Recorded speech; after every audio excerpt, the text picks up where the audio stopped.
और ग्रीनलैंड के साथ साथ उन्होंने जो फ्रांस, डेनमार्क और बहुत सारे यूरोपीय देशों को नाराज कर दिया है। भारत ने एक सही समय पे एक सही चाल चली है, क्योंकि यूरोप में जो पैठ बनानी है वो पैठ इसी के जरिए बन सकती है। लेकिन अगर इन दोनों देशों के बीच में, भारत और यूरोपियन यूनियन के बीच में अगर डील हो जाती है जी, तो ट्रंप तो नाराज हो जाएंगे।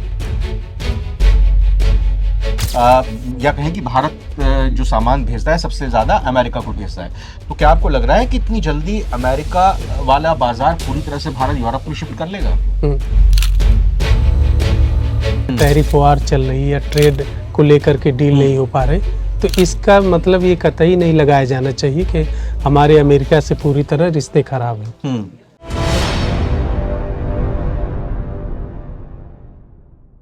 जब दुनिया के दो सबसे बड़े ताकतवर ब्लॉक अमेरिका और यूरोप आपस में टैरिफ वॉर में उलझे हों, ग्रीनलैंड को लेकर आमने सामने हो, और उसी बीच भारत चुपचाप एक सुपर डील की तरफ आगे बढ़ रहा हो, तो सवाल बनता है, क्या भारत ने सही वक्त पर सही चाल चल दी है?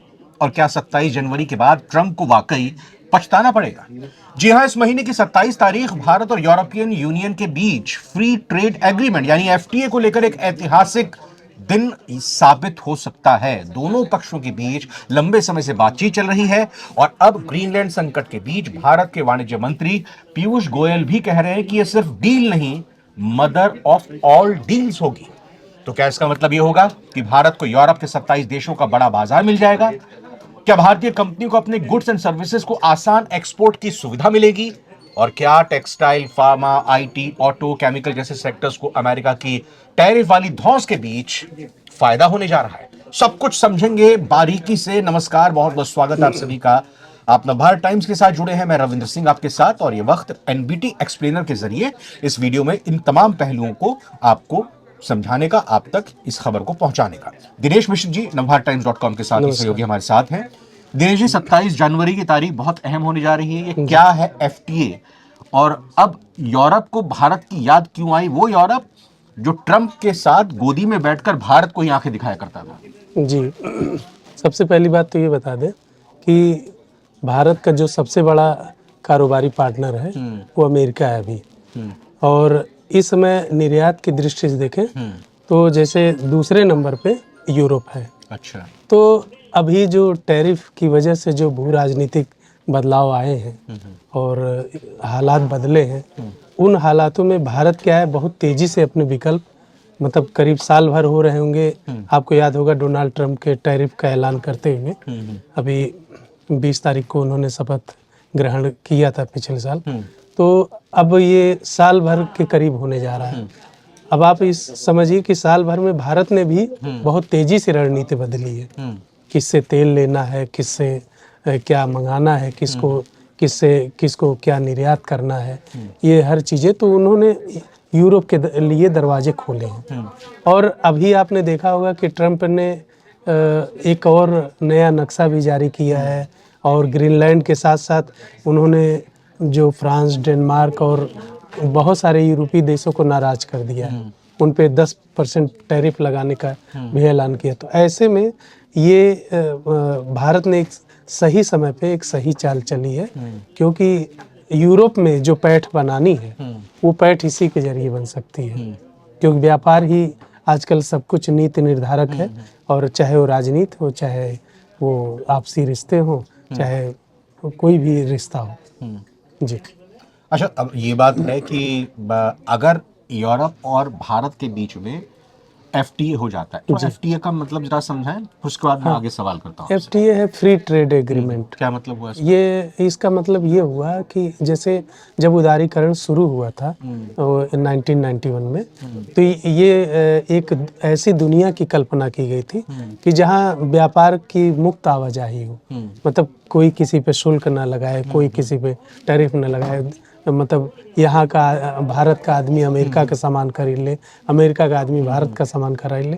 लेकिन अभी क्या हो रहा है कि लोग टैरिफ के जरिए जैसे अपने किसानों के हितों के खातिर या अपने डेयरी प्रोडक्ट्स के जो मालिक हैं उनके लिए, या और भी किसी चीज़ से, जैसे आपने देखा होगा अभी पिछले दिनों अमेरिकी सीनेटरों ने ट्रंप को पत्र लिख करके जो अमेरिकी दालें हैं उन पर भारत के जो टैरिफ लगे हैं 30%, उनको हटाने की या कम करवाने की अपील की है कि साहब आप भारत से कहिए कि वो टैरिफ हटा लें या कम कर लें। तो क्योंकि अमेरिकी जो मतलब मैं अगर समझ पा रहा हूँ तो इसका मतलब ये हुआ कि भारत और यूरोप, जो भारत में चीज बनती है, जो उपलब्ध है, जिसकी जरूरत यूरोप को है, जी भारत उसको वहां यूरोप में अपना एक्सपोर्ट कर ले और यूरोप किसी भी तरह का उस पर टैरिफ ना लगाए, या हाँ, बिल्कुल कोई बहुत कम शुल्क नहीं, शुल्क बिल्कुल लगाए। बिल्कुल और मान्यूट। दूसरी तरफ जो यूरोप में सामान बनता है जिसकी जरूरत भारत को है, यूरोप से भारत उस सामान को खरीद ले, ये बिल्कुल पूरी तरह से फ्री हो और फ्री। दोनों ही देशों का, दोनों ही देश के लोगों का उसमें हित हो। जी अब अगला सवाल तो यहाँ पर ये बनता है कि अब ट्रंप ने कह दिया है कि 1 फरवरी से 10% यूरोप पे लग जाएगा टैरिफ, ग्रीनलैंड संकट को हाँ, लेकर। 1 जून से वो 1 जून से 25%। 25% लग जी जाएगा। जी बिल्कुल। भारत पर 25 प्लस 25 50% टैरिफ पहले से लगा हुआ है। जी लेकिन अगर इन दोनों देशों के बीच में, भारत और यूरोपियन यूनियन के बीच में अगर डील हो जाती है, जी तो ट्रंप तो नाराज हो जाएंगे। वो तो इस 50% जो भारत के ऊपर टैरिफ लगा हुआ है उसको हो सकता है 500% या और भी ज्यादा बढ़ा देंगे, तो भारत से और नाराज होकर कि भाई इन दोनों देशों ने आकर नहीं, कैसे। तो वही इसी बात के लिए तो यूरोप के दरवाजे हमने खोले। नहीं तो क्या सारा अमेरिका में, जो हम, आपने खुद कहा, जी ये फैक्ट भी है कि जी भाई अमेरिका को सबसे ज्यादा एक्सपोर्ट भारत करता है, जी मतलब या कहें कि भारत जो सामान भेजता है सबसे ज्यादा अमेरिका को भेजता है।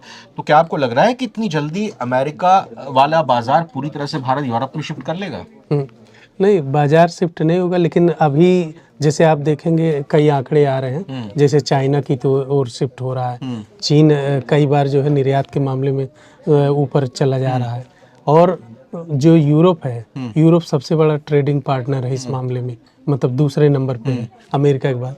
तो जाहिर सी बात है, अगर जैसे जैसे विकल्प बढ़ेंगे, हम इन देशों की ओर अपना ज़्यादा से ज़्यादा निर्यात बढ़ाएंगे, ज़्यादा से ज़्यादा आयात करेंगे, मतलब अमेरिका के साथ लेकिन हम ट्रम्प का टैरिफ भी तो आएगा ना साथ ही साथ 50% के बाद। टैरिफ आएगा, हाँ। लेकिन हम उनसे अगर सामान लेना देना कम कर देंगे तो जाहिर सी बात है उनकी अर्थव्यवस्था पे भी, अभी जैसे अभी तो सोयाबीन और मक्का और क्या कहते हैं आपके इस पे चावल और दालों पर के लिए रो रहे हैं, हाँ। तो आने वाले समय में और अच्छा। रोएंगे। चलिए ठीक है, जी ट्रेड डील हो गई, जी हमें डर भी नहीं है कि 50% से ज़्यादा टैरिफ वो लगा देगा। लेकिन हम यूरोप पर भरोसा क्यों करें? यूरोप पलटी अगर मार देगा आगे चलकर, अगर अमेरिका और यूरोप के बीच संबंध सामान्य हो गए, ग्रीनलैंड का मसला उन्होंने सुलझा लिया, रशिया और यूक्रेन वॉर को लेकर अगर जो चीज़ें चल रही हैं उस पर एक आम राय, आम सहमति बन गई, जी जी। तो फिर ना तो हम अमेरिका के रहेंगे ना यूरोप के रहेंगे। नहीं, आप एक बात देखिए कि जो ये टैरिफ का मामला चल रहा है, टैरिफ वार चल रही है, या ट्रेड को लेकर के डील नहीं हो पा रहे, तो इसका मतलब ये कतई नहीं लगाया जाना चाहिए कि हमारे अमेरिका से पूरी तरह रिश्ते खराब हैं। वो ऊपर में दिखते हैं कि इस तरह के संबंध खराब हैं, लेकिन वो कहीं ना कहीं अंदर अंदरूनी लगातार बातचीत चल रही होती है, डील होती रहती है। और जैसे अभी आपने देखा कि रूस से तेल पे पाबंदी लगी, तो उसके बावजूद रूस से दूसरे दरवाजे से तेल का आयात किया जाने लगा। अब फिर अब वेनेजुएला से तेल खरीदने की बात चल रही है।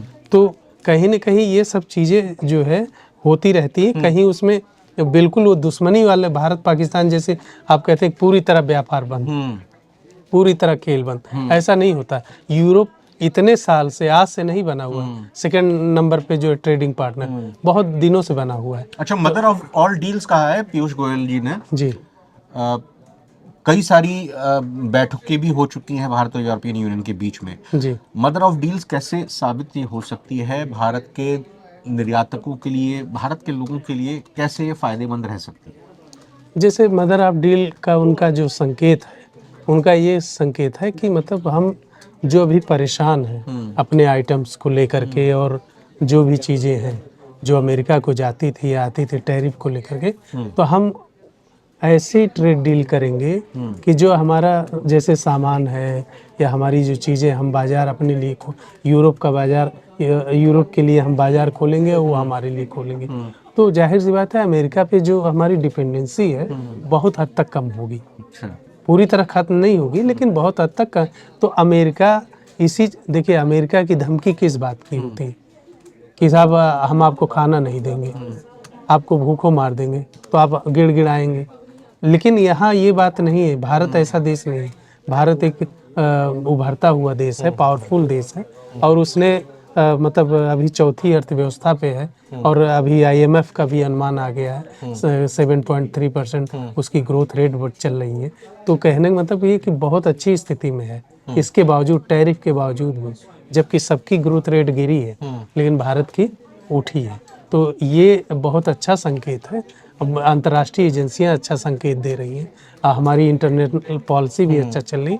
तो ये हम बस फोकस थोड़ा सा शिफ्ट कर रहे हैं, जो टोटली अभी अमेरिका चीन की ओर था, तो अब हम दूसरे दरवाजे, मध्य पूर्व, यूरोप, इन सब की ओर ज़्यादा हम ध्यान दें। व्यूअर्स पर एक सवाल छोड़ देते हैं, व्यूअर्स जरा इसका जवाब दे दें आखिर में कि भाई आपको क्या लगता है कि अमेरिका से पूरी तरह से शिफ्ट होकर भारत यूरोप के साथ, यूरोपियन यूनियन के साथ, यूरोप के देशों के साथ एक फ्री ट्रेड एग्रीमेंट को साइन कर ले, उसमें हमें ये भी पॉइंट रहेगा कि अमेरिका की नाराज़गी भी झेलनी पड़ सकती है? क्या यूरोप पर पूरी तरह से भरोसा किया जा सकता है? भारत को क्या करना चाहिए? भारत के लिए क्या बेहतर हो सकता है? आप की समझ से, आपकी राय से क्या आपको लगता है? कमेंट करके ज़रूर बताइएगा। दिनेश जी, आप हमारे साथ जुड़े, इस टॉपिक पर आपने विस्तार से बात की, बहुत बहुत धन्यवाद करना चाहेंगे। शुक्रिया।